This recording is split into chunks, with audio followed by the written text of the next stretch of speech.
Lily, I mean, this is such an interesting movie to play in this. I mean, we've seen period pieces and everything, but to play in black and white, it just seems like Mm. it's like a whole different type of acting process. Like how was it acting or reciting lines as opposed to your other projects that are in color? You're right. It's so interesting because I kept having to remind myself it would be in black and white. I'd have these fittings and say, "Ooh, I love this color," or "I love this lipstick," and they'd say, "Oh, that's really good because no one else is going to see it. They're going to be in gray." And I kept going, "Oh, Yeah, right, right, right." But there's something just so nostalgic and romantic about anything in black and white, and I think remembering that it would be already in that world allowed you to kind of immerse yourself further into that world.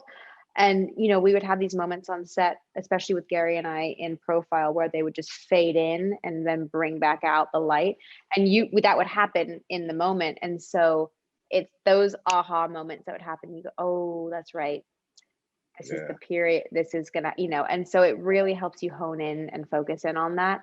And the way that you carry yourself is different in specific outfits, and there's a difference in the kind of dialect for me, or the clipped tone of a voice, for my character specifically, that whenever you hear it and you hold yourself a certain way, you're reminded of the period. Do come in. At this rate, you will never finish. You said 90 days. Well, said 60. I'm doing the best I can.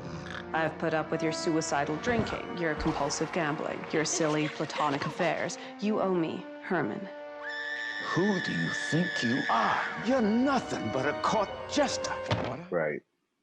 You've made such a home on Netflix. So I hear that uh, Emily in Paris has got renewed for a new season, and with that, and this, like, what type of platform is Netflix created for artists such as yourself to play in these different types of movies and to be streamed around the world?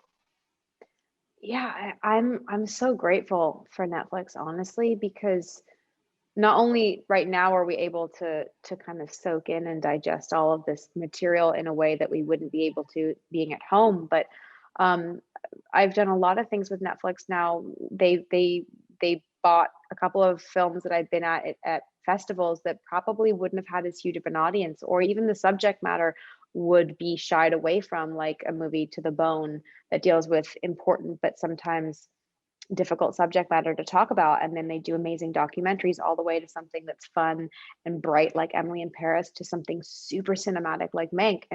And during this time, my fiance and I have been just going down rabbit holes of finding new content and foreign films, foreign TV shows, documentaries, docu-series, all these different things that I think are such great educational tools as well as entertainment. And the fact that Netflix is such a global entity and has all these different like tentacles of information and types of entertainment is so amazing. I, I'm I would assume, I always get the generations confused, but I would assume that you're a member of Generation Z. And I wonder, like, there's this oversharing on social media that people complain about. I know that you share a lot on social media. Have you ever felt like you shared too much on social media? Is it ever like, or It's how do interesting. you do your?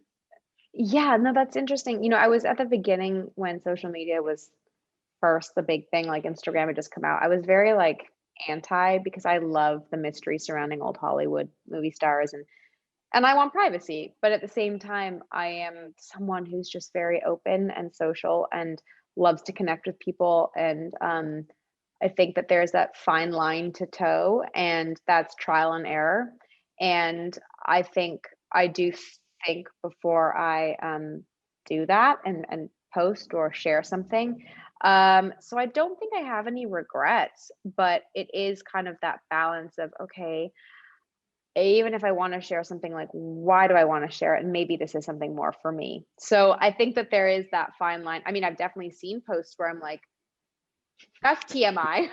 I probably wouldn't have shared that, but to each his own. Can't say that I would do the same, but yeah, I think it's just a personal preference and discussion with yourself about it. Well, I really enjoyed the main. I mean, I know it was meant to have this at least limited cinematic experience that I wasn't able to enjoy here in Los Angeles, but I really feel like it's one of our top contender movies, and you guys did an Thank you. excellent job. So please keep on entertaining. Again, I'm excited about a new season of Emily in Paris, and I can't wait to see you and whatever else you got going on. Oh, So I really appreciate that. Thank you so much. So nice to meet you. nice to meet you too. Take care. Stay safe. Bye.